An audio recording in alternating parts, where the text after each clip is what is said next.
¿Qué es la transparencia? Transparencia es un derecho para la ciudadanía y un deber para la Administración. Mediante su ejercicio, la ciudadanía obtiene respuestas y la Administración gana en eficiencia al obligarse a rendir cuentas sobre su gestión.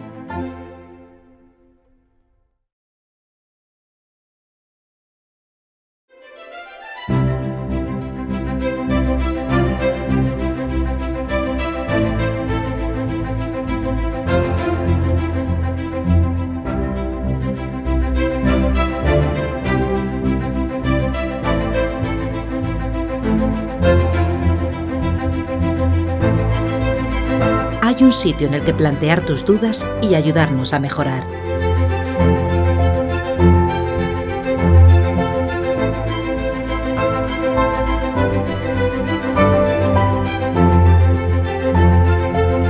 La transparencia es tu derecho. Infórmate. Gobierno vasco. Euskadi. Bien común.